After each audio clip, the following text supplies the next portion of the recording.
जमीन का कब्जा का बहुत ही ज्यादा इम्पोर्टेंट आज का ये वीडियो है।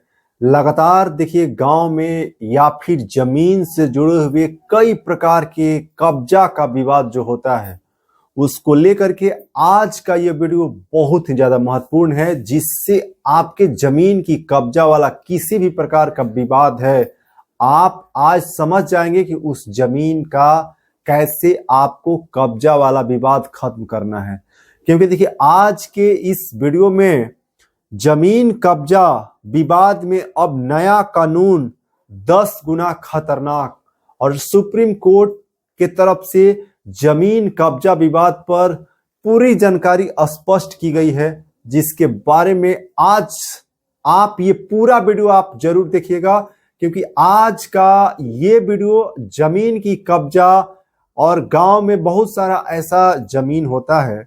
देखिए जमीन जो है बंटवारा गांव में बहुत जो हुआ है ऐसे ही घरेलू रूप से हुआ है और उस पर कब्जा का विवाद सबसे ज्यादा होता है, जिसमें एक भाई जमीन जो है जाकर के किसी और को रजिस्ट्री कर देता है और दूसरे भाई को उसके बारे में कोई जानकारी नहीं होता है।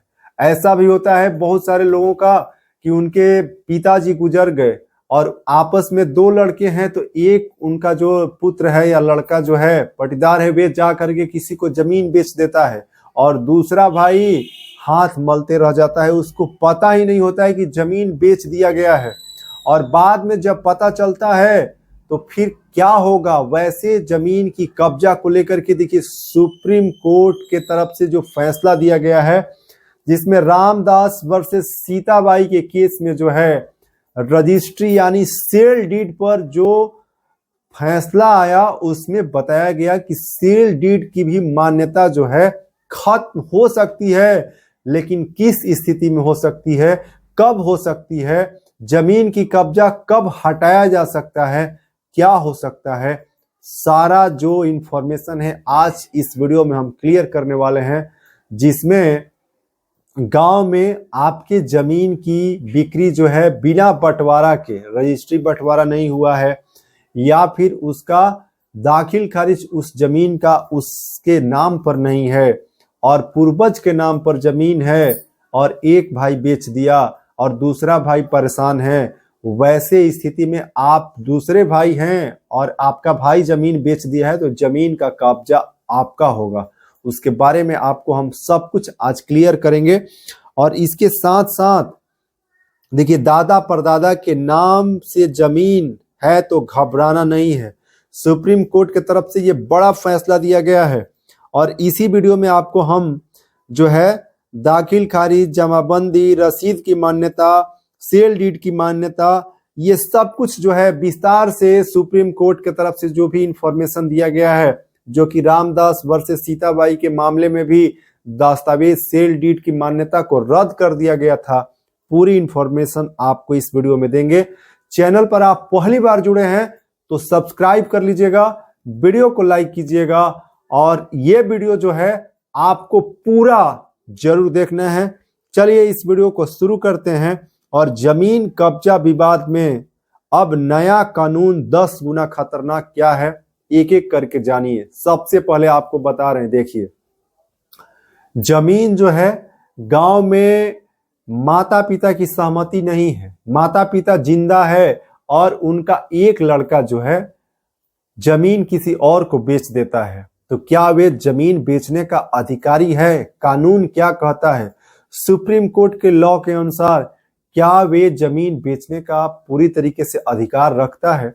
और इससे पहले इसी में एक चीज और आपको समझने की जरूरत है कि क्या माता पिता और मान लीजिए कि दो भाई हैं तो कितना हिस्सेदारी लोगों का बनता है? क्या दो भाई ही हिस्सा पूरा जमीन यदि मान लीजिए कि है तो बंटवारा आपस में कर लेंगे या फिर माता पिता का भी अधिकार है, हिस्सा है? तो इसको लेकर के देखिए साफ साफ आपको समझने की जरूरत है कि जब तक माता पिता जीवित हैं तो आप यदि 18 वर्ष से ज्यादा उम्र के आप जो हैं व्यक्ति हैं तो आपका भी हिस्सा है। यदि आप दो भाई हैं और माता पिता हैं तो आपकी प्रॉपर्टी में 3 हिस्सा लगेगा। आप अकेले ही जमीन किसी को बेच देते हैं तो उस सेल डीड को अधिकार है कि दूसरा भाई उसको रद्द करा सकता है। कब और किस स्थिति में, कितना दिन के अंदर आप जो है सेल डीड यानी जमीन रजिस्ट्री की मान्यता भी आप खत्म करा सकते हैं और आप अपने अधिकार का उपयोग कर सकते हैं। यदि माता पिता में कोई भी एक गुजर चुके हैं, कोई भी एक जिंदा है, माँ जिंदा है या पिताजी जिंदा हैं, उस स्थिति में जमीन का हिस्सेदारी कैसे तय होगा? यदि 2 लड़के हैं और एक माँ है तो वहां पे क्या हिस्सेदारी आधा आधा हो जाएगा या फिर 3 हिस्सा लगेगा?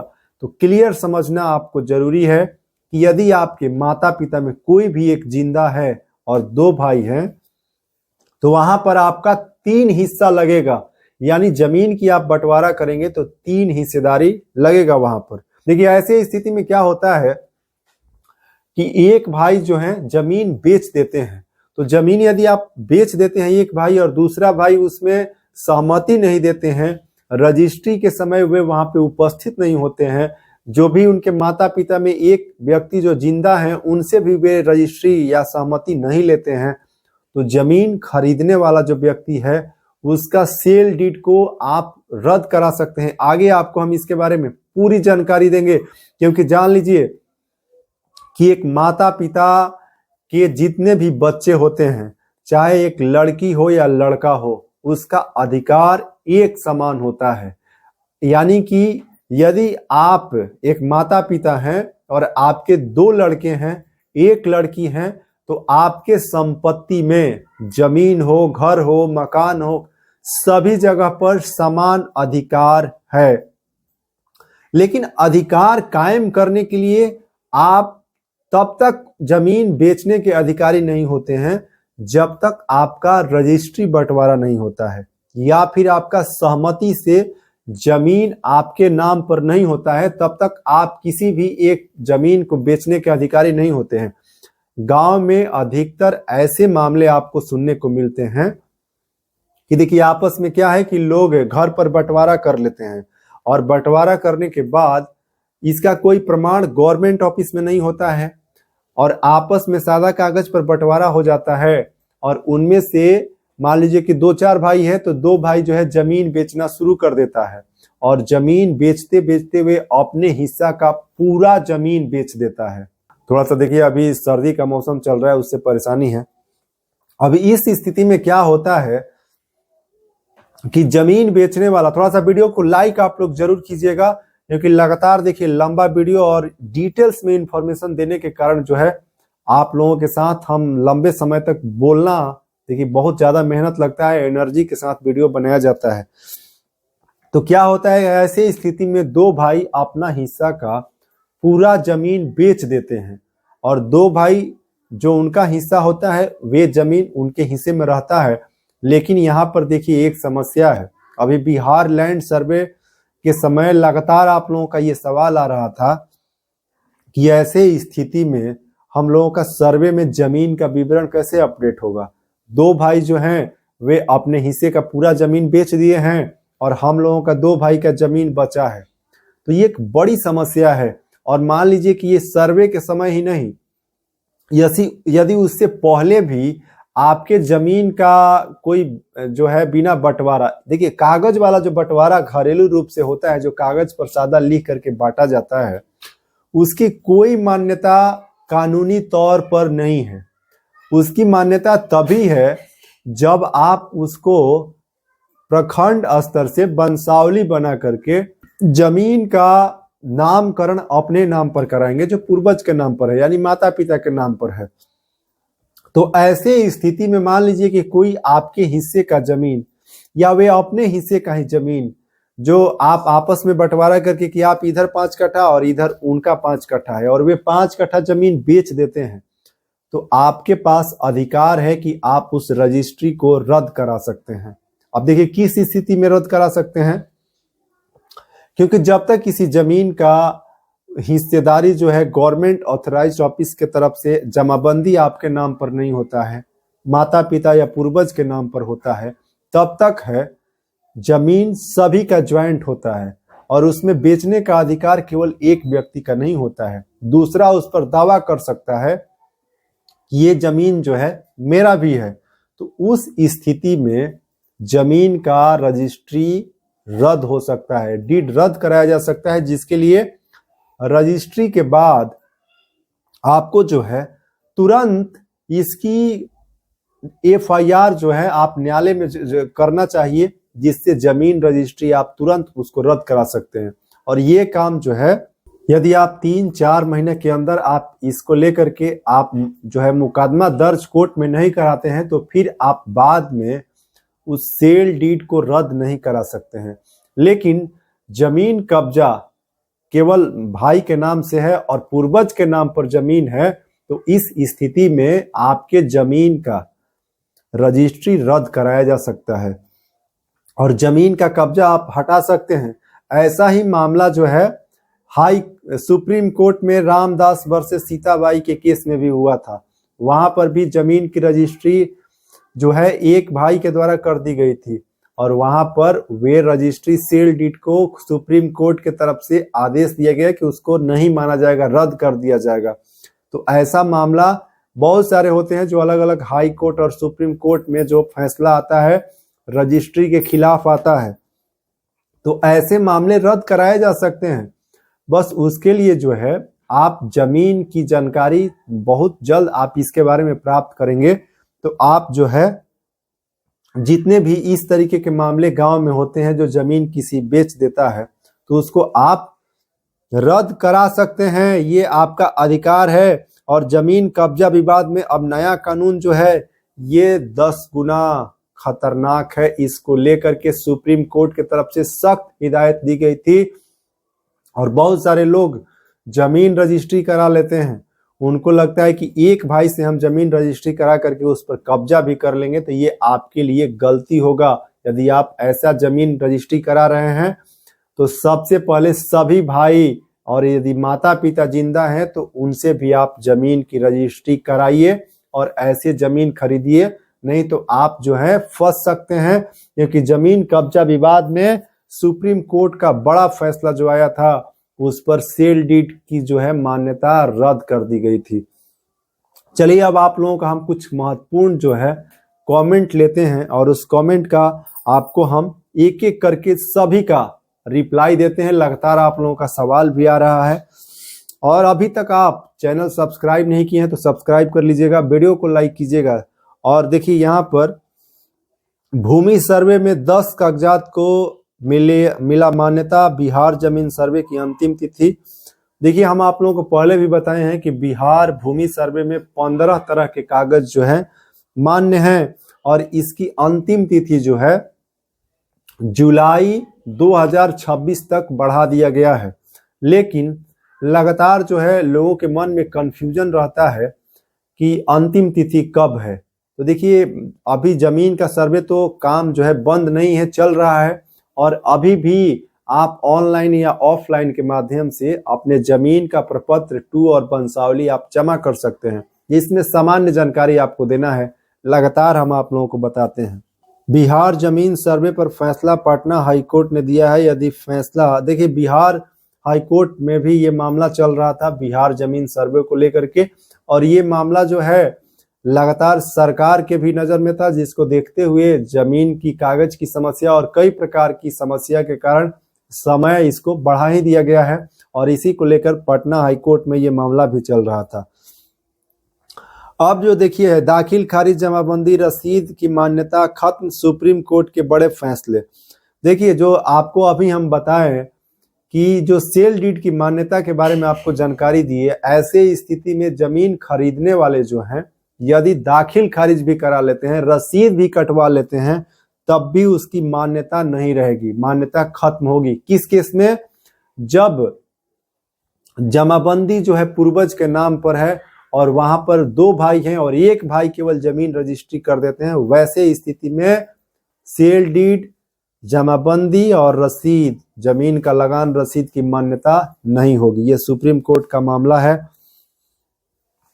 दादा परदादा की जमीन बेचना में हुआ नया बदलाव। देखिए दादा परदादा की जमीन अभी बेचने के बारे में जैसा कि आप लोगों को हम लगातार बता रहे हैं कि आपके नाम पर जमीन नहीं है तो आप उस जमीन बेचने के नया जो जमीन रजिस्ट्री का रूल है उसके हिसाब से अधिकारी नहीं है। तो जिनके भी जमीन दादा परदादा के नाम पर है वे सबसे पहले जमीन की जमाबंदी अपने नाम पर कराएं, तब वे जमीन बेचने के पूरी तरीके से अधिकारी होंगे। अब देखिए यहाँ पे जमीन कब्जा कानून को लेकर के आपको जानकारी दे रहे हैं। बाप दादा की संपत्ति को लेकर जानकारी। लोग लगातार सवाल पूछते हैं कि बाप दादा की संपत्ति में अधिकार किसका है, कितना है, बराबर है, क्या है। तो देखिए बाप दादा की संपत्ति में आपको हम बताए कि बहन बेटी सबका समान अधिकार है, चाहे लड़की भी है तब भी लड़का के बराबर उसका अधिकार है। दादा की संपत्ति पर पोते का जन्म सिद्ध अधिकार नहीं होता, लेकिन अगर दादा की संपत्ति पैतृक है तो पोते को उस जन्म सिद्ध अधिकार होता है। देखिए दादा की संपत्ति है तो क्या उस पर पोते का अधिकार है? तो देखिए ऐसा मामला जो है बिल्कुल है, दादा की संपत्ति पर पोते का पूरा अधिकार है और उसका जन्म सिद्ध अधिकार भी होता है। अगर दादा बिना वसीयत बनाए गुजर जाते हैं तो उनकी संपत्ति उनके प्राथमिकी कानूनी वारिसों को मिलती है। इन वारिसों में पत्नी, बेटा और बेटी शामिल है। देखिए ऐसे जो मामले होते हैं कि जो लोग गुजर जाते हैं और वसीयत किसी के नाम से नहीं बनाते हैं तो क्या उनके संपत्ति में कानूनी रूप से वारिसों को मिलती है। कानूनी रूप से वारिस जो होते हैं जैसे पत्नी, बेटा और बेटी, देखिए वैसे लोगों को अधिकार तो मिलता ही है, क्योंकि जो पूर्वज होते हैं वे वसीयत बनाए भी बिना गुजर जाते हैं तो उनके जो आगे के वंशज जो होते हैं, लड़के या फिर नात नातिन, उनका अधिकार संपत्ति पर होता है बिना वसीयत के भी। अगर पोते के पिता जीवित हैं तो पोते को दादा की संपत्ति में कोई हिस्सा नहीं मिलता है। देखिए पोते के जो पिता होते हैं, यानी देखिए दादा के जो लड़के हुए, यानी नाती की बात हो रही है कि नाती की जो संपत्ति का अधिकार है वे डायरेक्ट दादा में होता है, तो बिल्कुल होता है, लेकिन सबसे पहले जो है पुत्र का अधिकार होता है पिता की संपत्ति में। तो दादा के बाद उनके लड़के और फिर नाती होता है, तो पिता का अधिकार सबसे पहले होता है। पैतृक संपत्ति से जुड़े मामलों में एक वकील से सलाह लेना क्या फायदेमंद होता है? वकील पैतृक संपत्ति को अपने नाम में कराने या उसका बंटवारा कराने में मदद कर सकता है। देखिए आप किसी अच्छे एडवोकेट के माध्यम से सलाह लेते हैं और अपने जमीन की बंटवारा कराते हैं पैतृक संपत्ति, तो नियम कानून के हिसाब से उसका पूरा बराबर बंटवारा होता है। और आपको एडवोकेट ये भी गाइड करते हैं कि जमीन की कैसे बंटवारा करना है, नियम के हिसाब से साफ साफ जो भी उसका पंचनामा बनता है वे भी बन जाता है, जिससे आपको जमीन की दाखिल खारिज भी आपको प्रखंड कार्यालय से कराने में आसानी होता है। तो आप बिल्कुल एक अच्छे एडवोकेट से सलाह लेकर के ये काम करेंगे तो आपके लिए अच्छा होगा। तो ये देखिए अब एक आपको हम बहुत महत्वपूर्ण बात बता रहे हैं कि 12 साल से ज्यादा जमीन पर कब्जा है तो क्या उसका मालिकाना हक कब्जा कानून के हिसाब से होता है? तो देखिए एक चीज आपको हम बता रहे हैं कि केवल कब्जा आपका जमीन पर 12 साल से है, लेकिन उसका कागज आपके नाम पर नहीं है, तो उसके अधिकार सिद्ध करने के लिए आपको कानूनी लड़ाई लड़नी पड़ेगी। लेकिन यदि आपका कब्जा 12 साल से है, आपके नाम पर जमीन का रिकॉर्ड भी आप किसी भी माध्यम से अपडेट करा लिए हैं, तब आपका अधिकार वहां पर बनता है, क्योंकि जमीन कब्जा और प्लस में आपका जमीन का रिकॉर्ड, कुछ स्थिति में जो है कब्जा वाले जमीन पर रिकॉर्ड अपडेट हो जाता है। जैसे पंचायत के माध्यम से जो प्रतिनिधि होते हैं वे ग्राम पंचायत में लिख करके, देखिए जो सरपंच या फिर उस प्रतिनिधि जो होते हैं लिखते हैं कि भाई इस जमीन पर जो भी व्यक्ति हैं वे इतने लंबे समय से काबिज हैं, घर मकान बना लिए हैं, तो उस स्थिति में कुछ जमीन का कब्जा उस व्यक्ति के नाम पर हो जाता है। तो वैसे स्थिति में यदि आप 12 साल से ज्यादा लंबे समय से जमीन पर काबिज हैं तो आपका जमीन हो सकता है, लेकिन उसके लिए जो प्रक्रिया है उसको आपको फॉलो करना पड़ता है, तभी आपका जो है इस मामले में जमीन का कब्जा होता है। अब आपको और कुछ हम इम्पोर्टेंट जो है कमेंट का रिप्लाई आपको देते हैं, जो कि लगातार आप लोग कमेंट करके पूछ रहे हैं। देखिए कुछ महत्वपूर्ण सवाल जो है पूछा गया है अनिल कुमार के तरफ से। एक खतियान है एक नाम से, उसमें खाता नंबर है 175, उसने बेच दिया बी को, और बी ने दाखिल खारिज करा लिया और बी ने जमाबंदी पर खाता चढ़ा हुआ है 75 175 रसीद भी कट रहा है, खाता नंबर 175 और FIR सी ने रजिस्ट्री करा लिया, उसका खाता नंबर 175, तो सी का दाखिल खारिज कैसे होगा? थोड़ा सा आप जब भी सवाल पूछते हैं तो साफ साफ शब्दों में लिखिए। यहाँ पर आप ABC 3 यहाँ आदमी की बात कर रहे हैं, लेकिन यहाँ पे 2 आदमी की बात होना चाहिए कि जमीन ए का है और बी को बेच दिया। यदि ए का जमीन बी को भी बेचा और सी को भी बेच दिया, आपका ये सवाल है, और 175 खाता का जमीन बी ने दाखिल खारिज करा लिया है, जमाबंदी भी उसके नाम पर है, रसीद भी कट रहा है, तो अब सी ने रजिस्ट्री करा लिया। किससे रजिस्ट्री कराया भाई? सवाल बनता है ना कि सी रजिस्ट्री जो कराया वो किससे कराया? बी से कराया या ए से कराया? यदि ए से कराया है तो गलत है, बी से किया है तो उसकी दाखिल खारिज हो जाएगा, उसके लिए परेशान होने की जरूरत नहीं है। यहाँ पर दूसरा कमेंट है, देखिए इनका जो है दी रोमिनो सेरा, बेलगान जमीन का रसीद कैसे कटाएं?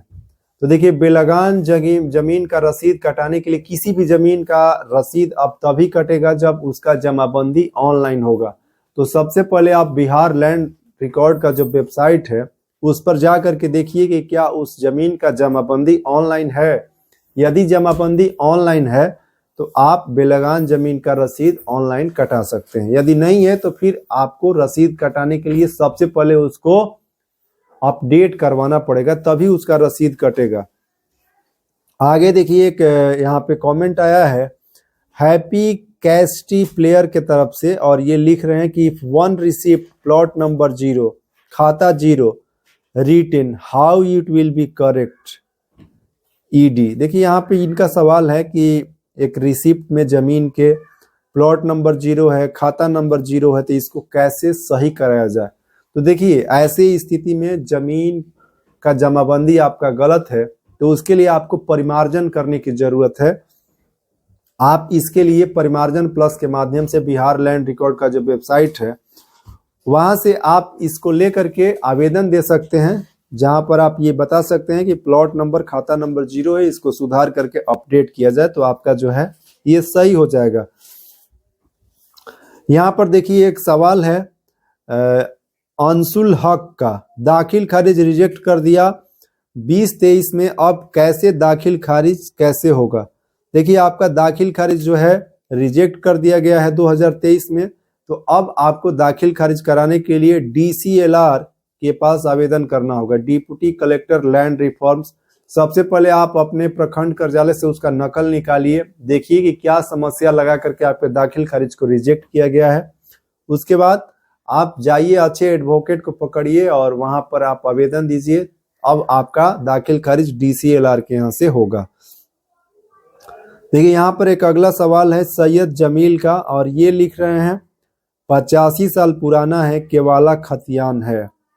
तो देखिए ऐसे स्थिति में 85 साल पुराने जमीन का दाखिल खारिज के लिए आपको हम बताए हैं कि आप DCLR ऑफिस पर जाइए एक बार, वहां पे आप एडवोकेट से इसके बारे में जानकारी ले लीजिए, क्योंकि ऐसे जमीन को लेकर के आपको हम बताएं कि 20 साल से जो पुराना जमीन है, कुछ केस में DCLR के पास से भी उसका दाखिल खारिज की प्रक्रिया हो रही है और कुछ केस में ADM के माध्यम से भी दाखिल खारिज की प्रक्रिया बिहार भूमि राजस्व विभाग की तरफ से बताया गया था। तो सबसे पहले DCLR के पास जा करके आप इसकी जानकारी लीजिए, यदि वहां पे आवेदन लिया जा रहा है तो आप दे सकते हैं, नहीं तो आपको ADM के यहाँ से इसका दाखिल खारिज की प्रक्रिया कराना होगा।